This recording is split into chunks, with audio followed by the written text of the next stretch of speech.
उस नजरिए से अगर आप भाजपा के विचारधारा के विरोधी हैं या मुसलमान होने के नाते आप ऐसा समझते हैं कि जिस शख्स ने नरेंद्र मोदी की मदद की है उसके साथ कैसे चले, उस पर भरोसा कैसे करें, तो ये बिल्कुल आपकी वाजिब वजह है। आपको हमारे साथ नहीं चलना चाहिए, हम पर भरोसा नहीं करना चाहिए।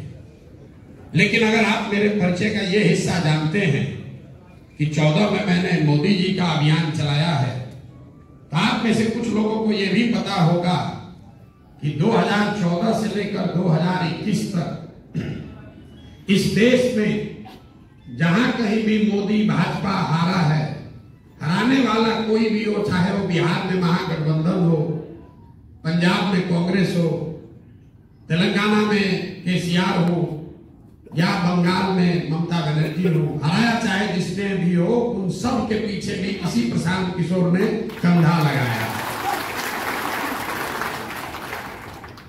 यहां आपने बात करी है मुसलमानों की दुर्दशा पर, हम अपनी आंखों से भी देख रहे हैं।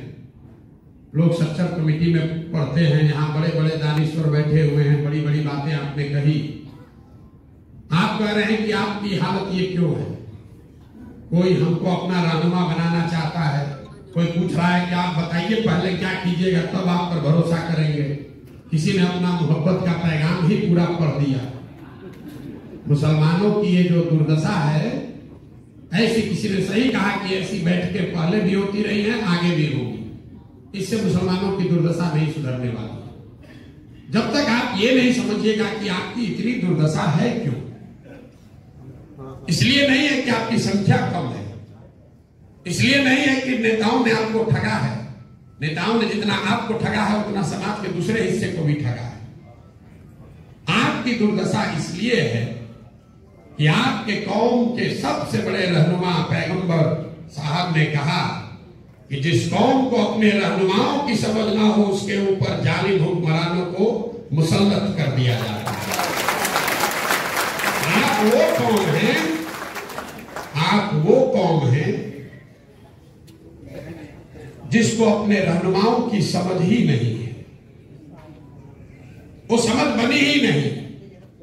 आप वो कौम हैं जिसकी शुरुआत का पहला शब्द ही है इकरा, पढ़ो, और उस कौम ने अपने बच्चों की पढ़ाई को ही छोड़ दिया। मेरे भाई, आपको प्रशांत किशोर से सीखने समझने की जरूरत नहीं है। ना हम आपके रहनुमा हैं, ना होने का दावा करते हैं। आपको अपने कौम में जो बातें बताई गई हैं सामाजिक, राजनीतिक, सियासी नजरिए से, अगर आप उसको स्वीकार कर लें, उसी से आपकी बदहाली दूर हो जाएगी।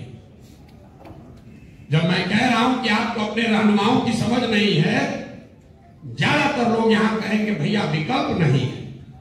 हम आपको उदाहरण देके बिहार के नजरिए से बताएंगे कि आपको कैसे रहनुमाओं की समझ नहीं है। आज जितने भी मुसलमानों से आप बात कीजिए, वो कहता है भैया हम लोग के पास विकल्प नहीं है। 2014 में आपके पास विकल्प आया था। आज जो यहाँ के सदर हैं, हम उनके विरोध में खड़े, वो भाजपा के साथ है, लेकिन नीतीश कुमार 14 में उन्होंने आपके साथ कोई दगा नहीं किया। यहां जितने शख्स बैठे हुए हैं, आप ये बात मानिएगा कि 2005 से लेकर 2014 तक नीतीश कुमार ने मुसलमानों के साथ कुछ गलत नहीं किया। ये वही नीतीश कुमार हैं कि 2010 में जब उनकी चलती थी तो नरेंद्र मोदी को बिहार में उन्होंने घुसने नहीं दिया था। ये वही नीतीश कुमार है 2012 में जब नरेंद्र मोदी को भाजपा ने अपना अभियान का चेहरा बनाया तो नीतीश कुमार उस गठबंधन से बाहर निकल गए। अपनी सरकार, अपनी पूरी राजनीतिक कैरियर को दांव पर लगाया। लेकिन वही नीतीश कुमार जब 2014 में चुनाव के मैदान में आए तो यहां बैठकर बड़ी बड़ी बात कहने वाले कौम के जो रहनुमा हैं, आपने नीतीश कुमार को रहनुमा नहीं बनाया। तब आप लालटेन पकड़कर घूमने लगे। मेरे भाई, अगर आप दगा करोगे तो आपके साथ भी कोई दगा करेगा। आप आपने नीतीश कुमार के साथ भलाई का काम नहीं किया। तो नीतीश कुमार अगली बार जीत कर आया जब 15 में आपके वोट से, हम नीतीश जी के साथ थे, हमने महागठबंधन बनवाया था।